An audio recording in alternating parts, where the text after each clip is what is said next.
Remember the good old days when the price of silver and gold would actually go up? That seems like a distant memory, because today, for the last week, for the last month, for the last year, all we have dealt with in the silver price, in the gold price, are declines.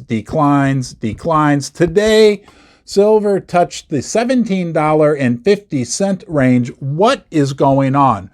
What are the reasons, the drivers for the significant decrease in the price of the precious metals? Let's not even talk about or consider how the mining stocks have been decimated also. In this video, I want to talk about the two main drivers for these price decreases in silver, in gold, and the mining stocks. Let's get started right now.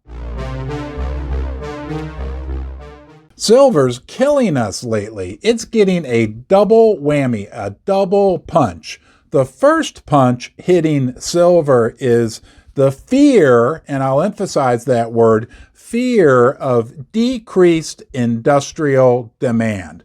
Industrial demand is a major factor in the price of silver. We know it's used in solar panels, everything electric cars. It's used in medical devices. There's huge amounts of silver used every year in industrial manufacturing. The fear is that the world economies are slowing, and it's a somewhat justified fear. Have you looked at what is going on in Western Europe? It's not pretty. Germany, France, England. From what I understand, their economies are not looking very healthy. Have you looked to the east, toward China? It is a complete poop show going on in China right now. Their real estate fiasco and their overall economic fiasco is becoming downright scary. And when we look at the United States of America, that beacon of economic growth, well, maybe not so much. There's a lot of bad news coming out in the USA regarding the current economic conditions. Now, don't ask our leaders about that, because they'll tell you everything's great. Jerome Powell, the other Fed governors, they'll talk about the strong employment market, how robust and versatile the U.S. economy is, and that it's okay for them, and this is the second factor killing both silver and gold, it's okay for our Federal Reserve to put the screws to our economy with high hawkish interest rates, and even more importantly, hawkish squawking. They're the loudest hawks you've ever heard. All these Fed governors, Jerome Powell himself, they're all talking about how they just need to slow the economy down on this supposed fight on inflation. Now that makes the dollar go up in value.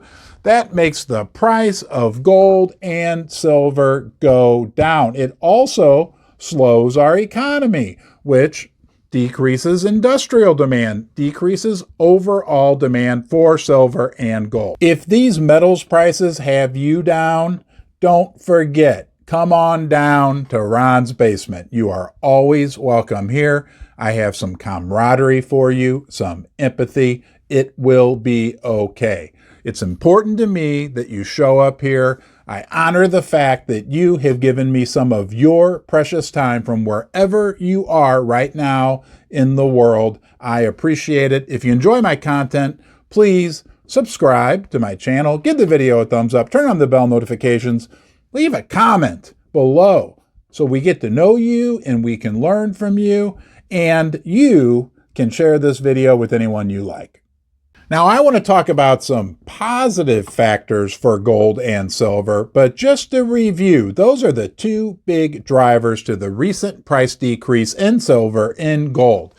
Economic slowdown, decrease in industrial demand, and this uber hawkish, tight money, tough guy, bravado coming out of the United States Central Bank and the central banks from the other major players throughout the world, including Western Europe. Now, Let's back up a little bit and just think about this. Number one, these prices that the precious metals are getting to the point where a lot of the miners are going to be lucky to be breaking even, and many of them will be losing money. So future projects, future expenditures are going to be pulled back significantly. That will result in a lower supply of the precious metals in the future. But the other thing that we'll start to see occurring is mining companies starting to shut down their current mining operations because it's just not economic for them to mine the silver, to mine the gold,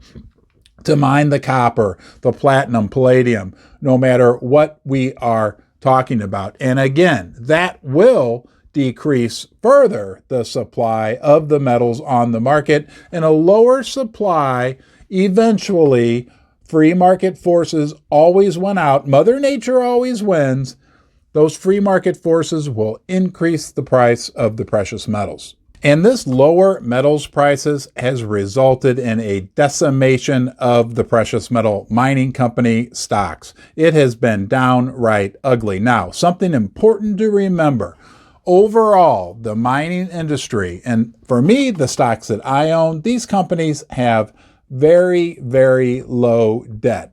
So there's not a real material risk that they're actually going to go out of business, but it's no fun when a majority of your stock portfolio is in precious metal mining stocks and you're down 50, 60%. I understand. I get it.